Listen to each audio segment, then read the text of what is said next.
Manusia yang telah kehilangan kemuliaan Allah dengan keberadaannya yang telah kehilangan kemuliaan Allah itu memerlukan media untuk menjalani hidup, dan media itu adalah agama. Dan media itu adalah agama. Karena manusia adalah manusia yang bermoral, membutuhkan media. Naluri manusia pada umumnya adalah menghormati orang tua. Memang ada orang yang tidak menghormati orang tua, tetapi biasanya, saudaraku, manusia memiliki naluri untuk berhukum atau bermoral. Manusia itu insan yang bermoral, maka membutuhkan tatanan hukum.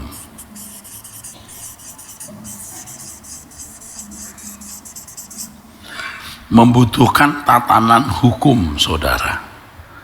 Membutuhkan tatanan hukum, ya. Agama menjanjikan kekuatan, perlindungan, ya. Ada sosok atau entitas yang kuat yang bisa menjadi naungan,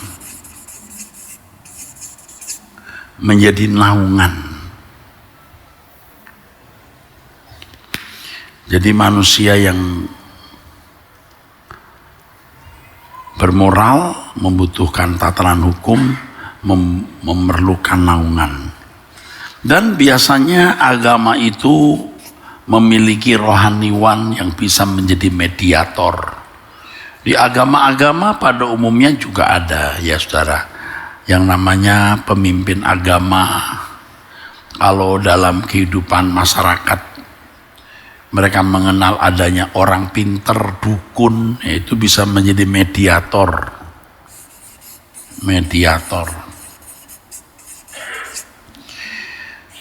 Agama pasti membuat manusia menjadi baik pada umumnya, walaupun tentu ada orang-orang yang menafsirkan salah kitab sucinya sehingga dia bisa menyimpang dari kaidah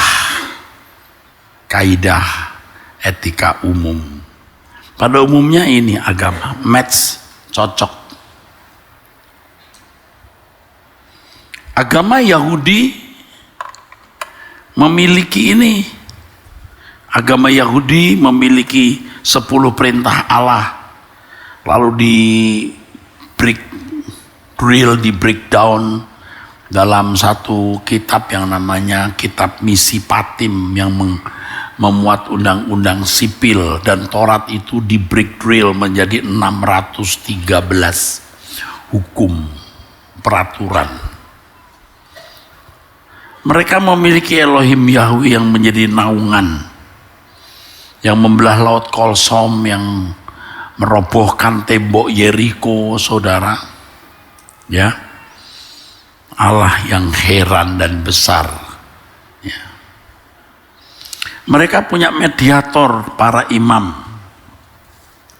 imam-imam yang bisa mewakili mereka berhubungan dengan Allah. Jadi ini cocok dengan manusia. Manusia yang telah kehilangan kemuliaan Allah, ya, memerlukan media ini. Kehilangan kemuliaan Allah bukan berarti manusia menjadi bejat seperti manusia barbar yang tidak berakhlak atau seperti binatang. Ya, memang ada orang seperti barbar, tidak berakhlak, ya, seperti hewan. Memang. Tapi pada umumnya tidak demikian. Tidak semua manusia demikian, saudara. Ya.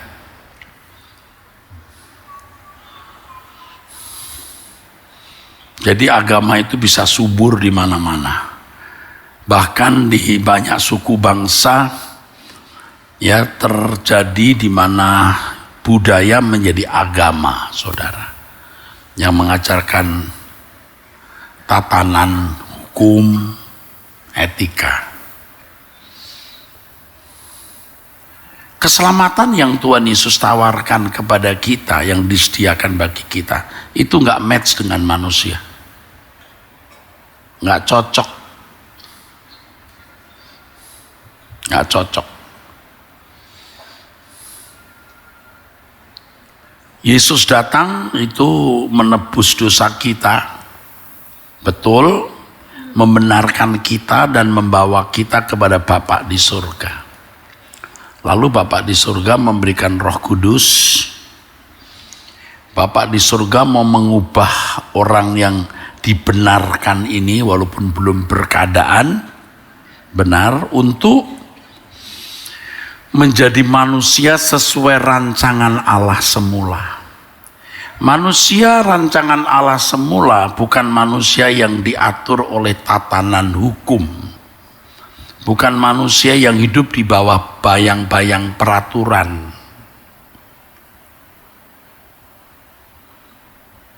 Ya, karena kehilangan kemuliaan Allah sehingga perlu hukum atau tatanan supaya semua manusia tidak menjadi liar atau tidak menjadi rusak.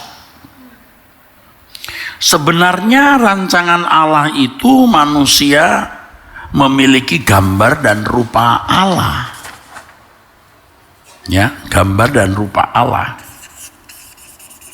Gambar dan rupa. Ini selem. Ini menunjuk kepada pikiran, perasaan, komponen-komponen yang ada pada Allah juga ada pada manusia. Dari pikiran dan perasaan ini maka bisa dilahirkan kehendak. Allah mengendaki agar pikiran perasaan Allah itu bisa digunakan melahirkan kehendak atau menciptakan kehendak-kehendak yang selalu sinkron dengan Bapa Allah, Bapaknya. Nah, inilah kualitas itu, kualitas dari selemnya. Jadi manusia dirancang segambar serupa dengan Allah. Itu Kejadian 1:26, tapi di ayat 27, ayat berikutnya Allah menciptakan manusia menurut gambarnya, rupanya tidak. Kan saya ulang-ulang terus ini. Nah, ini tanggung jawab. Adam gagal mencapai rupa ini, maka manusia kehilangan kemuliaan. Ya, ada agama. Nah, keselamatan mau hendak mengembalikan manusia ke rancangan itu. Manusia tidak hidup di bawah bayang-bayang hukum atau peraturan, tapi manusia memiliki kecerdasan yang di dalam segala hal yang dilakukan selalu sesuai dengan pikiran dan perasaan Allah. Dan itu berkualitas. Allah mengendaki manusia berkeadaan seperti itu, menjadi manusia yang dalam segala hal sesuai dengan pikiran perasaan Allah. Dan itu sebenarnya yang disebut pelayanan itu. Jadi manusia menjadi makhluk yang benar-benar bisa menyukakan hati penciptanya. Dan memang satu-satunya makhluk yang bisa berinteraksi dengan penciptanya itu manusia. Secerdas apapun hewan tidak diberi komponen seperti yang dimiliki manusia. Hewan tidak bisa berinteraksi dalam interaksi interpersonal dengan Allah. Interpersonal itu hubungan pribadi, dua pribadi, saudaraku, antar pribadi. Tidak bisa. Hanya manusia. Tetapi manusia yang jatuh dalam dosa, yang hilang kemuliaan, tidak bisa berinteraksi interpersonal sesuai standar yang Allah inginkan. Maka diwakili imam, ada mediator. Nah, kedatangan Tuhan Yesus menebus dosa-dosa kita membawa kita dibenarkan di hadapan Allah. Lalu Allah mendidik kita supaya kita dikembalikan ke rancangan Allah semula itu. Nah, putranya Tuhan Yesus dilahirkan seperti kita dilahirkan. Alkitab mengatakan dalam segala hal ia disamakan dengan kita. Terserah orang mau menafsirkan apa, tapi menurut saya dia mengalami pergumulan seperti pergumulan Adam. Maka dia disebut sebagai Adam kedua. Kalau keberadaannya beda dengan Adam pertama, Alkitab tidak sebut dia Adam kedua atau Adam terakhir. Jadi kalau orang betototan tentang kristologi, saya sih lebih baik menghindar daripada salah-salah ngomong dianggap sesat hanya gara-gara satu itu butir, di mana hal itu pernah menjadi persoalan di sejarah gereja ya. Tapi yang saya pahami, kalau saudara mau dengar silakan, tidak silakan, setuju boleh, nggak setuju pun itu hak masing-masing individu. Yesus dalam segala hal disamakan dengan manusia. Alkitab mengatakan dia bertambah hikmatnya. Berarti dia mengalami proses perubahan, progresivitas. Ibrani pasal 5 ayat 7 sampai 9 mengatakan bahwa ia belajar taat. Namanya belajar bagaimanapun proses. Hal itu dikemukakan supaya kita tahu bahwa kita pun harus menang seperti dia menang. Dan untuk itu perlu proses progresivitas atau pertumbuhan. Kalau agama itu match dengan manusia cocok, begitu terlahir beragama mudah. Tetapi untuk mengikut Yesus, mengenakan hidupnya, Alkitab mengatakan itu mustahil. Tetapi yang mustahil bagi manusia tidak mustahil bagi Allah. Kalau manusia membayar harganya, jual segala milikmu, bagikan kepada orang miskin, datang kemari ikutlah aku. Jangan diartikan harafiah. Saya tidak menyuruh saudara menjual segala harta saudara. Jadi kalau ada orang berkata, ya kita harus segenap hidup. Coba buktikan mau segenap hidup, jual segala milikmu, bagikan kepada orang miskin. Hanya karena tidak setuju dengan apa yang saya beritahukan, kita itu sudah bukan bicara soal perpuluhan lagi, tapi segenap hidup. Lalu ada yang berkata, coba jual, buktikan. Ya itu kan sama dengan orang berkata, ayo minum racun, mati nggak? Loh kan nggak mengerti struktur berpikirnya Tuhan Yesus. Untuk satu ini jual segala milikmu, bagikan kepada orang miskin, dan datang kepada Yesus. Esensinya kamu jangan terikat dengan dunia. Yesus tidak bicara itu kepada Nikodemus. Yesus tidak bicara itu kepada murid-murid. Betul nggak saudara? Tapi esensinya sama. Tinggalkan jala ini.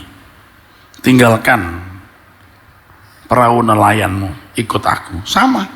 Tinggalkan meja cukai, intinya sama. Tapi untuk Sakeus kok tidak? Nah kan konteksnya mesti jelas. Kalau Lewi, Matius, pemungut cukai juga, kok suruh ikut? Nah orang harus memiliki pemahaman yang cerdas di situ. Nah esensinya adalah bagaimana yang mustahil menjadi tidak mustahil kalau seseorang rela kehilangan apapun. Jadi mengikut Yesus itu dikubur sebelum dia mati. Dikubur sebelum dia mati. Kalau orang Kristen tidak mengerti ini, sampai mati tidak pernah jadi Kristen. Dia hanya beragama Kristen. Kristen itu mengikut Yesus, percaya itu ikut jejaknya. Ikut jejaknya itu mengenakan hidup yang dia kenakan. Ketika orang kaya di Matius 19 mengatakan bahwa dia ingin hidup yang kekal, hidup yang berkualitas tinggi, Yesus menawarkan dia untuk hidup beragama, lakukan hukum. Sudah. Dan orang yang beragama itu berkualitas. Jangan saudara remehkan agama loh. Tolong deh, jangan remehkan agama. Keselamatan bukan karena perbuatan baik, betul. Lalu Anda meremehkan agama. Itu orang yang gak ngerti struktur berpikir yang baik menurut Alkitab. Yesus sendiri berkata, lakukan hukum. Tapi jika kamu mau sempurna, sebab dia berkata, Tuhan semua sudah kulakukan. Sudah Tuhan. Dan Tuhan gak bantah. Kurang apa lagi Tuhan? Nah, ini cari gara-gara. Kamu kalau mau cari gara-gara, boleh. Ikut Yesus itu cari gara-gara. Karena Anda akan dimasukkan kepada satu proyek yang mustahil. Kalau agama tidak mustahil. Semua beragama saja mudah. Tapi ikut Yesus itu mustahil. Nggak match dengan manusia yang telah kehilangan kemuliaan. Nggak cocok. Dirubah hidup keberagamaanmu untuk memiliki kehidupan anak Allah. Dan Yesuslah model anak Allah yang Bapa kehendaki. Saya dari kecil Kristen.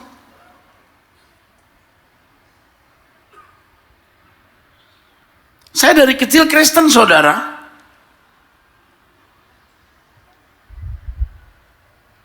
Jadi pendeta sudah lebih 35 tahun. Tapi kalau saya mau jujur, mengikut Yesus itu baru tahun-tahun belakangan ini. Saya pembicara dari dulu. Saya sukses dalam studi dan karir saya di lingkungan gereja. Nah, kalau sudah pernah jadi ketua yayasan, pernah jadi rektor sekolah tinggi teologi, ya dianggap sudah baik kan.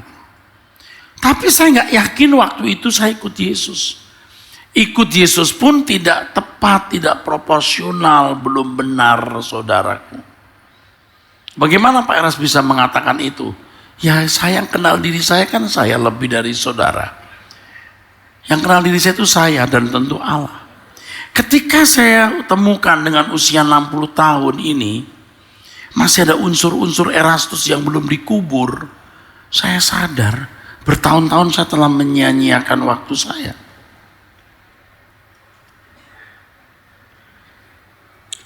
Sekarang kita harus sadar, saudara, ikut Yesus itu ikut jejaknya, cara berpikirnya, gaya hidupnya, seluruhnya.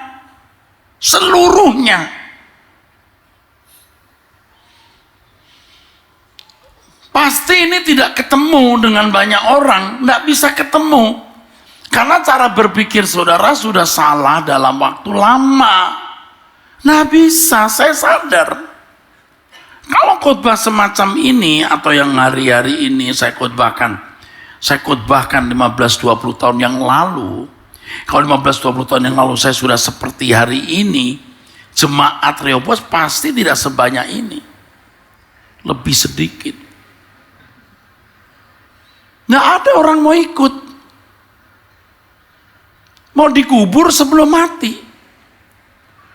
Tapi saudara ingat ya, hidup kita itu singkat. Betul? Kita tidak tahu kapan berakhir. Betul?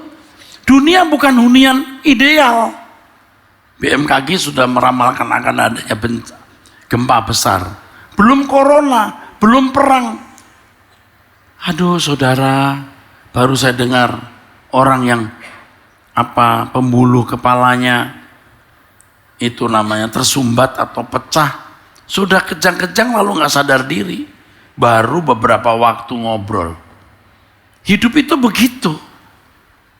Singkat, tak tahu kapan berakhir, bukan hunian ideal. Betul saudara? Dan dunia ini menyakitkan. Dan dunia ini bukan rumah kita.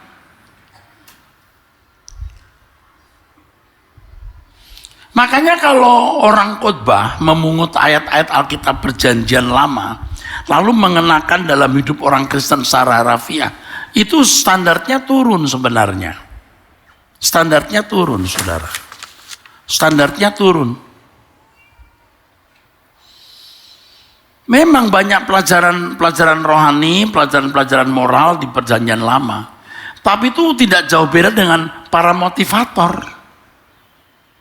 Kecuali iman Abraham. Kecuali itu. Ingatlah istri Lot. Nah, itu negatifnya. Mana? Itu kan hanya tipologi. Roti jasmani, Yesus mana turun dari surga. Kalau mananya Israel itu mana jasmani. Yesus tidak mengangkat itu. Tembok Yeriko runtuh, laut Kolsom terbelah. Sudah nggak penting. Bagi orang percaya. Memang semua kisah itu mengarahkan kita untuk mengenal siapa Allah yang hidup. Tapi pusat pusaran kebenaran dan fokus kita Tuhan Yesus. Kalau orang Israel, hukum. Ini hukum nih. Kalau kita kodrat yang diubah, kodrat ilahi, apa yang kita pikirkan, yang kita ucapkan, kita lakukan, selalu sesuai dengan pikiran dan perasaan Allah. Maka kita mengatakan kita harus memiliki pikiran, perasaan Kristus.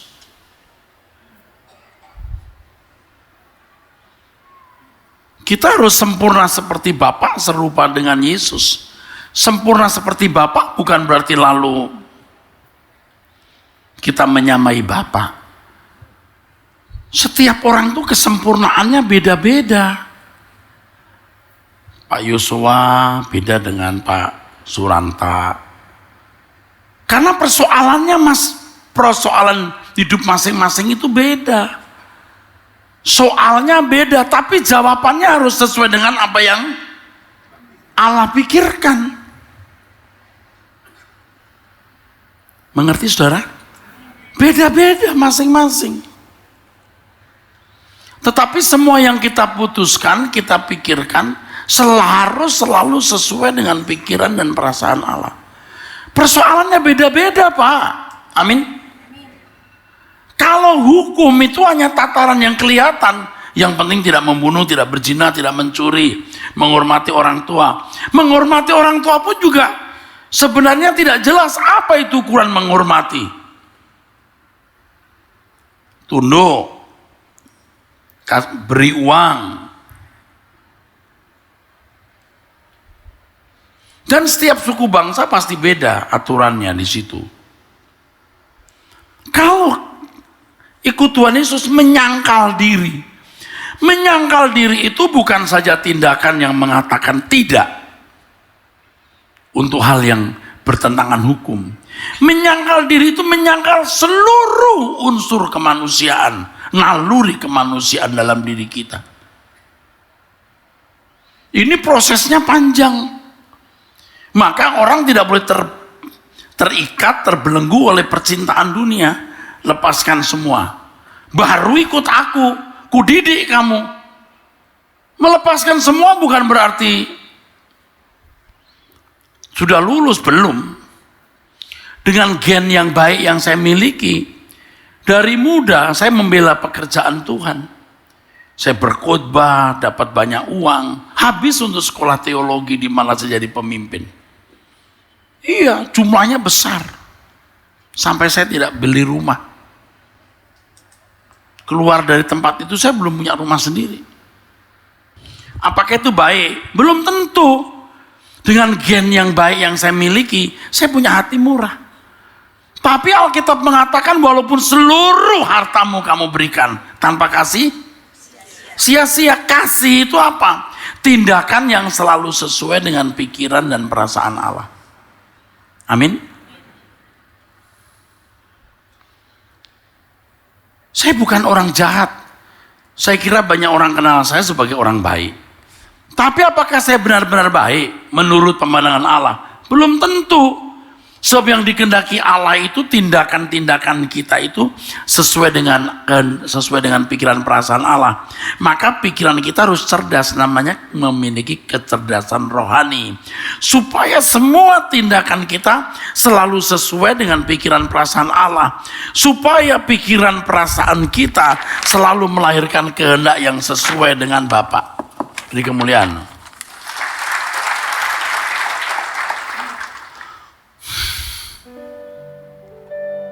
Sudah jadi pembicara, dosen, rektor sekolah tinggi teologi. Kalau melihat hidup saya hari ini, aduh saudara, saya masih melihat monster saya belum mati total. Maka saya tulis lagu tahun lalu. Bila selama ini ku belum berkenan di hadapanmu,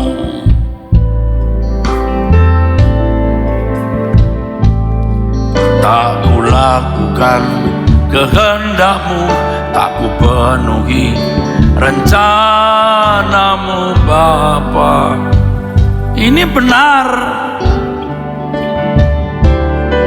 Sampai sekarang ini belum menjadi seperti Yesus.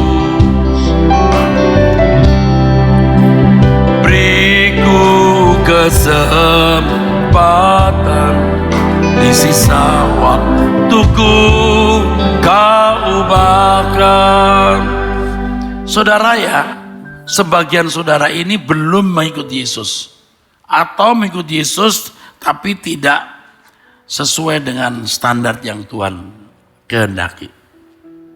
Monsternya masih kuat, seperti yang saya alami hari ini. Maka saya karang lagu ini. Kalau saudara meninggal dunia, wajah batin saudara itu akan dilihat. Bapak bisa kecewa, Tuhan Yesus bisa kecewa. Engkau tidak berwajahkan dia. Padahal untuk itu Yesus mati di kayu salib. Untuk itu Bapa memberikan Roh Kudus. Untuk itu Ia memberikan Injil. Untuk itu Allah bekerja dalam segala hal. Supaya engkau serupa dengan Yesus. Kalau dikatakan Yesus menjadi yang sulung, artinya kita bisa memiliki keberadaan seperti dia. Keberadaan di sini bukan berarti kita menyamai Yesus. Persoalan yang dihadapi Tuhan Yesus dengan persoalan kita itu beda. Amin. Tetapi apapun persoalan yang dihadapi Tuhan Yesus, dia menjawabnya dengan sempurna. Selalu sesuai dengan pikiran perasaan Bapa. Itu maksudnya. Saudara jangan sombong, saudara cantik, ganteng, terhormat, kaya, berpendidikan tinggi. Saudara mati, wajah aslimu itu akan kelihatan. Jangan sampai seperti yang dikatakan di Mazmur 73. Rupa mereka kau pandang hina.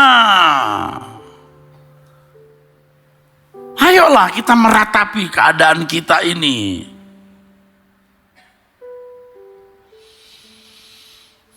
Kita masih sibuk dengan dunia. Dengan dunia kita harus sibuk, bukan tidak. Dalam arti kita melayani Tuhan di tempat kita masing-masing. Sekolah yang giat, kuliah yang rajin, karir yang tekun, cari uang yang kerja keras yang baik. Baik kau makan atau minum, atau melakukan sesuatu yang lain, lakukan semua untuk kemuliaan Allah. Mana bisa, nggak cocok dengan diri kita. Kalau agama masih bisa. Bangsa Israel itu, yang penting bangsa mereka besar, jaya. Agama itu.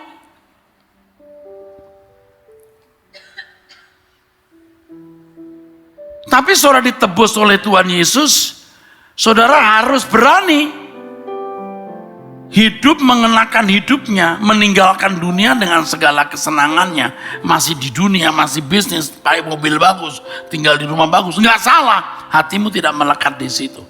Tapi orang makin kaya yang dipikir bagaimana rumahnya tambah mewah, bagaimana mobilnya tambah mewah. Ya sesuai dengan kelasmu ganti mobil enggak salah. Tapi kalau saudara jadi serakah atau rakus gara-gara itu, Anda tidak mungkin tidak masuk neraka. Engkau menyembah iblis namanya. Ya, saya juga menyimpang dulu. Dulu waktu saya masih muda ya, saya ada di sekolah teologi ya. Saya memang masih muda sekali, tapi saya masih punya kesempatan membawa tasnya Om Ho. Ya Om Ho Leong Seng ya.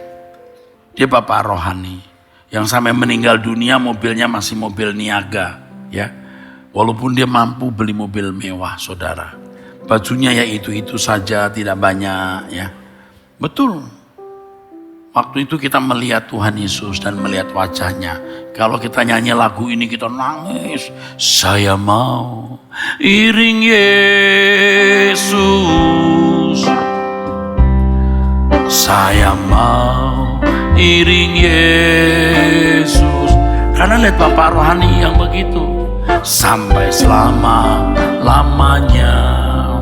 Ya, kan sekarang meskipun banyak susah. Kalau dulu kalimatnya begini. Meskipun saya susah, menderita dalam dunia. Wah, saudara, hebat. Saya mau iring Yesus. Sampai selama-lamanya. Wah, kita menangis Bombay, saudara. Begitu saya bertumbuh jadi pembicara, khotbah bisa belasan kali satu minggu saja, duit banyak. Udah. Memang bukan orang jahat, Saya lumayan baik, uang saya banyak saya pakai untuk mendukung pelayanan. Tapi saya juga naik mobil bagus, saya juga mau tampil lebih dari yang lain. Saya naik Toyota Crown yang belakangnya ada kulkasnya itu. Wah, mantap. Mencintai dunia. Saya menyimpang. Baru tahun-tahun belakangan ini Tuhan kembalikan saya. Eras, ayo balik. Kalau saya mati, wajah Yesus tidak saya miliki, apa enggak bahaya saya, saudara? Saya memilih untuk ikut Yesus deh. Jabatan pendeta dan kepala sidang saya menjadi tidak berarti.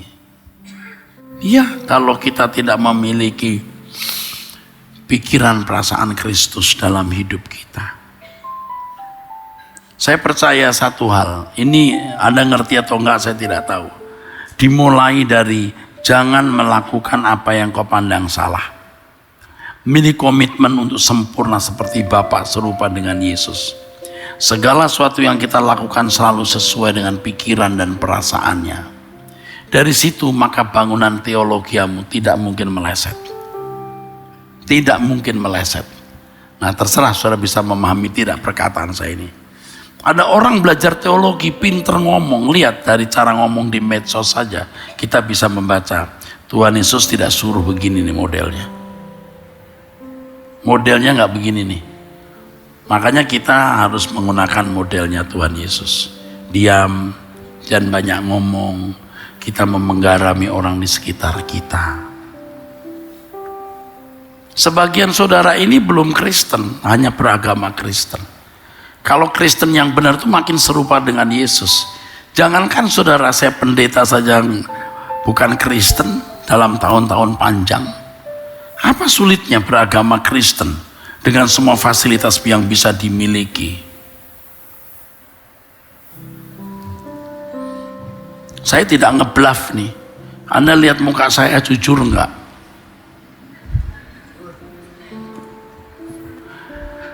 Pada umumnya agama pasti dimulai perjuangan oleh tokohnya atau penganjurnya dan orang-orang dekatnya pada waktu agama itu baru muncul. Perjuangan. Tapi begitu sukses berhasil, maka para pengikutnya kemudian hari menikmati keberhasilan agama itu. Apalagi agama memiliki kekuatan politik, kekuatan sosial, kekuatan hukum. Kalau agama itu bisa masuk dalam ranah hukum. Yang keempat, agama itu memiliki massa. Yang beruntung siapa? Pengikutnya, terutama pemimpin-pemimpinnya. Kristen harus meninggalkan dunia. Dulu menderita, sekarang juga menderita, bro. Cuman beda bentuk penderitaan. Kalau dulu fisik, sekarang kita tidak, tapi menderita juga. Yesus dan Rasul berjuang, menderita. Sekarang kita Harus tetap menderita. Nggak ada itu kesenangan di dunia. Beri kemuliaan. Jangan berpikir itu kan dulu Yesus menderita. Itu kan rasul-rasul, sekarang tidak. Salah itu. Sama dengan Yesus menderita. Rasul-rasul menderita. Ini bentuk penderitaannya bukan perang fisik, perang batin. Amin. Ngerti maksud saya, saudara?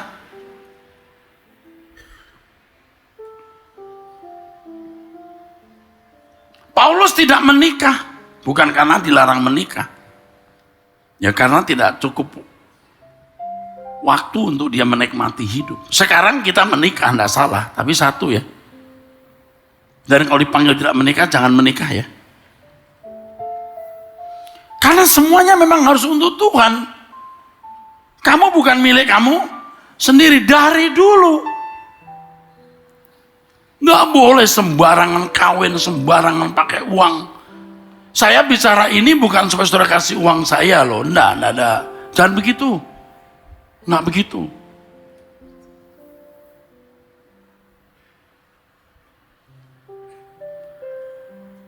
Makanya kita harus belajar firman. Di mana ada firman diberitakan, di situ kita hadir. Kita harus punya waktu khusus bertemu dengan Tuhan. Jangan bergantung kepada pendeta termasuk Erastus. Ketemu Tuhan. Nah, orang-orang beragama, terutama teolog-teolog yang rasional, itu kalau bicara soal subjektivitas itu seperti ancaman. Subjektif, manusia masing berdosa, subjektif. Kita itu harus bergaul dengan Allah, tidak perlu mediator. Amin. Nah, orang mau malas-malas mediator, ada Pak Pendeta. Pak Pendeta doakan ya. Tuh modelnya begitu. Coba. Saudara harus berhubungan langsung, ketemu langsung. Memang subjektif. Tapi kalau saya bicara tentang istri saya, subjektif nggak? Subjektif, betul nggak? Subjektif, tapi saya kenal dia. Yang memiliki objektivitas mutlak itu hanya Allah. Tapi kalau kita bergaul dengan Allah, subjektivitas kita mendekati objektivitas mutlak Allah. Sehingga apa yang kita lakukan selalu sesuai dengan pikiran, perasaannya, atau mendekati. Saudara yang baru Kristen, dikit-dikit konseling, kita mengerti. Tapi kalau dewasa, Anda nggak perlu konseling kepada manusia. Langsung bicarakan dengan Allah. Anda tolong orang lain yang baru jadi Kristen, konseling dia. Jangan dari dulu konseling sampai tua, rambut putih, botak masih konseling. Kapan sudah dewasa? Paham nggak? Dulu masih menggemari ini, menggemari itu, suka arloji, suka hobi ini, koleksi itu. Waktu umur 30 tahun, 40 tahun mungkin paling tua. Lewat umur itu Anda udah gak pengen apa-apa. Dikubur. Dunia bukan rumah kita. Kok bisa betah loh? Ini cirinya kalau orang hidup gak benar, betah di bumi, gak pengen pulang. Mungkin ada yang bilang, ya Pak, tapi jangan marah-marah. Bukan marah, gue stres. Ngerti nggak saudara? Kalau saudara meninggal dunia dengan wajahmu seperti ini, bukan wajah ini ya, wajah batiniahmu yang dikloning dunia, engkau mengecewakan Tuhan. Wajah Tuhan harus ada di sini. Biar saudara tidak berpendidikan tinggi, tidak kaya, tidak terhormat di mata manusia, Anda punya keindahan di sini. Amin. Indah nggak sekarang? Belum, oke, bagus, jujur. Proses kan bilangnya? Berapa umurmu? Proses sudah mati deket. Saya takut saudara. Saya terus meditasi, periksa diri. Tuhan, ampuni aku ketidaktepatanku. Pak, jangan khotbah begitu. Kita diselamatkan bukan karena perbuatan baik. Gua kasih tahu ya, biar perbuatan kita itu dahsyat sebaik apapun, Yesus tidak mati di kayu salib itu percuma.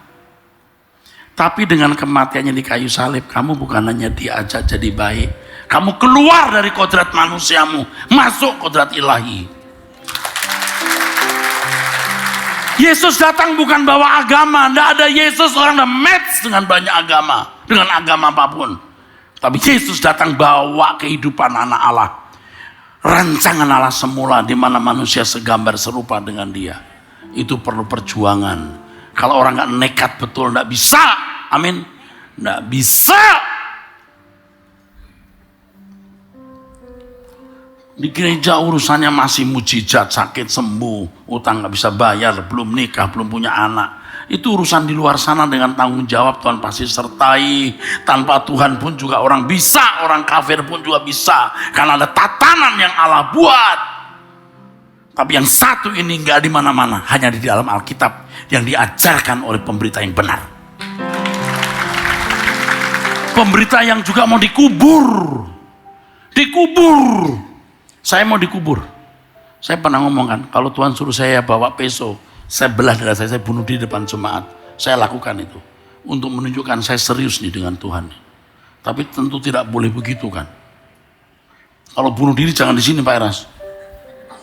Bunuh diri itu di rumah, bunuh nafsumu, bunuh dagingmu, bunuh ambisimu, bunuh emosimu, baru benar itu.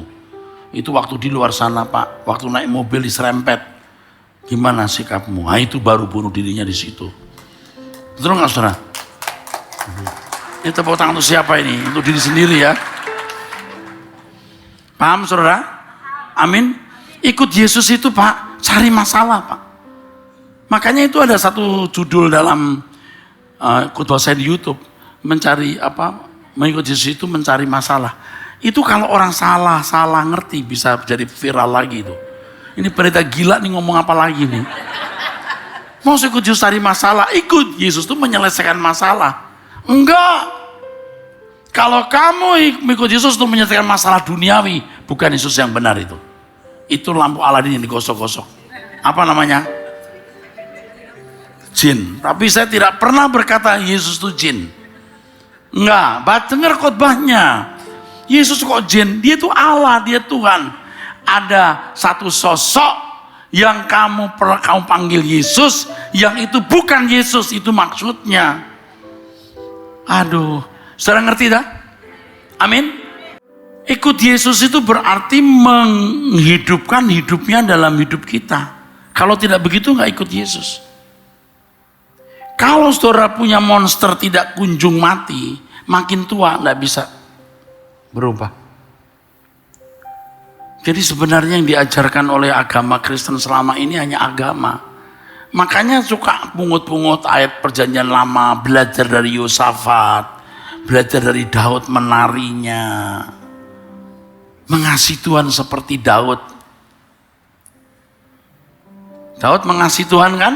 Kelasnya Daud, bininya berapa? 5. Betul nggak? Kalau saudara mengasihi Tuhan, istrimu berapa? Lebih hebat dari Daud kan?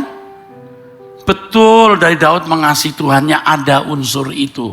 Tapi standar kita mengasihi Allah seperti Yesus mengasihi Bapaknya. Betul? Beda, amin. Tapi boleh belajar dari tokoh-tokoh perjanjian lama, boleh.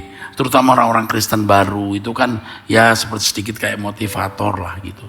Jangan takut saudara, laut kosong terbelah, haleluya. Oh, kita percaya. Kalau kita mana mikir itu lagi.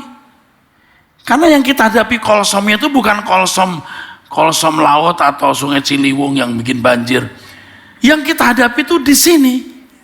Amin. Masalahnya sakitnya bukan di fisik tapi di batin kita. Ini mesti dirubah. Dari kodrat manusia menjadi kodrat ilahi. Jauh banget ya, udah gak mikir tembok Yeriko runtuh. Tembok-tembok masalahmu akan dihancurkan Tuhan. Kamu yang mesti menghancurkan karena tembok masalah itu mendewasakan kamu. Oh, Tuhan kok menghancurkan? Berarti mengganggu dong. Kalau Tuhan menghancurkan tembok masalahmu, padahal itu belum mendewasakan engkau, Tuhan mengganggu proyeknya sendiri. Tuhan yang bikin tembok itu bro.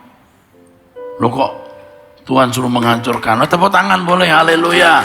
Yang begini mesti tepuk tangan ini. Baru bener nih yang ini tadi barusan tepuk tangan. Biasanya kan kalau orang tanya, apa kabar saudara? Luar biasa. Apanya yang luar biasa? Kalau Rehobot ditanya begitu jawabnya, bisa dilewati. Apa kabar saudara sekalian? Bisa dilewati.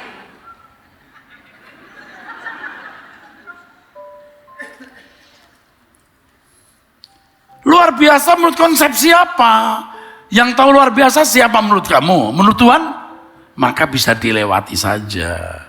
Kalau bisa dilewati, jelas ukurannya, dijalani saja. Gimana ses masalahnya? Bisa dilewati, Pak. Dilewati harinya, dilewati masalahnya, atau bertahan dalam masalah, tapi masih kokoh. Itu bisa dilewati, Pak. Apa kabar saudara? Bisa dilewati. Sambil ragu-ragu. Anda yang dilewati ini, kalau Pak Yosua itu mau begini, bisa dilewati. Karena memang beliau udah melewati banyak hal. Nah yang ragu-ragu, bisa dilewati.